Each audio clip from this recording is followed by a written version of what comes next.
पिछले 75 दिनों से ईरान ने हॉर्मुज स्ट्रेट को बंद कर रखा है और फिलहाल इसे खोलने के कोई संकेत नहीं दिख रहे।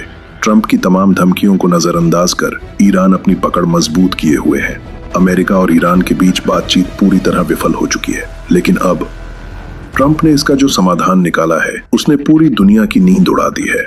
जब कूटनीति फेल हो गई तो ट्रंप ने ईरान के तेल व्यापार का गला घोंटने का फैसला किया। सालों से ईरानी कच्चे तेल पर अमेरिकी प्रतिबंध थे, जिसका फायदा उठाकर चीन इसका सबसे बड़ा खरीदार बना हुआ है। चीन इसके लिए घोस्ट फ्लीट यानी गुमनाम जहाजों का इस्तेमाल करता है, जो बीच समुद्र में एक जहाज से दूसरे जहाज में तेल ट्रांसफर करते हैं। हैरानी की बात यह है कि युद्ध के कारण तेल की कीमतें न बढ़े, इसलिए अमेरिका ने कुछ समय के लिए ईरानी तेल से प्रतिबंध हटाए थे। लेकिन ईरान अब पहले से कहीं ज्यादा ऊंचे दामों पर तेल बेचकर पैसा कमा रहा है और चीन इसका सबसे बड़ा लाभार्थी है। अमेरिका ने अब हॉर्मुज से निकलने वाले ईरानी जहाजों को रोकना शुरू कर दिया है। इससे भड़के चीन ने साफ चेतावनी दी है कि यह उनके द्विपक्षीय समझौतों में दखलंदाजी है। चीन अपनी ऊर्जा जरूरतों के लिए पूरी तरह ईरान और रूस पर निर्भर है। अगर यह सप्लाई चेन टूटी तो चीनी अर्थव्यवस्था ताश के पत्तों की तरह ढह सकती है। इसीलिए चीन ने ऐलान कर दिया है कि वह अमेरिकी घेराबंदी का डटकर विरोध करेगा। एक और चौंकाने वाली खबर है, ईरान अब हॉर्मुज पार करने वाले जहाजों से $2 मिलियन का टोल वसूल रहा है, और वह भी चीनी मुद्रा युआन में। डॉलर को दरकिनार कर चीन और ईरान के बीच होने वाला यह व्यापार अंतर्राष्ट्रीय बाजार में डॉलर के वर्चस्व को सीधी चुनौती दे रहा है।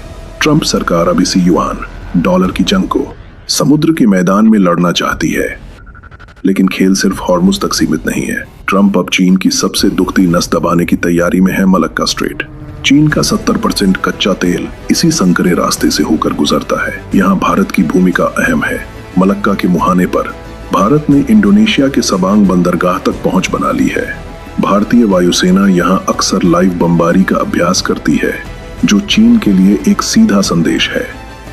हाल ही में मलेशिया ने चीन जाने वाले 2 घोस्ट फ्लीट जहाजों पर छापेमारी की। माना जा रहा है कि यह अमेरिकी दबाव का असर है। साथ ही इंडोनेशिया ने अमेरिकी सैन्य विमानों को अपने आसमान के इस्तेमाल की इजाजत दे दी है, यानी घेराबंदी अब मुकम्मल हो चुकी है। अमेरिका जानता है कि अगर चीन ने ताइवान पर हमला किया तो ईरान के साथ उलझी हुई अमेरिकी सेना के लिए 2 मोर्चों पर लड़ना मुश्किल होगा। अमेरिकी मिसाइलों का स्टॉक पहले ही कम हो चुका है। ऐसे में चीन की ईंधन सप्लाई रोकना ही अमेरिका का सबसे बड़ा हथियार है। अमेरिका चीन का यह शीत युद्ध अब भारत के दरवाजे तक आ पहुंचा है। ईरान युद्ध के बहाने अमेरिका का असली निशाना चीन की आर्थिक नाकेबंदी करना है। आने वाले समय में मलक्का स्ट्रेट दुनिया का सबसे गरमाया हुआ इलाका बनने वाला है। ऐसे में भारत के लिए अपनी अंडमान निकोबार यूनिफाइड कमांड को और भी शक्तिशाली बनाना अब विकल्प नहीं बल्कि मजबूरी बन गया है।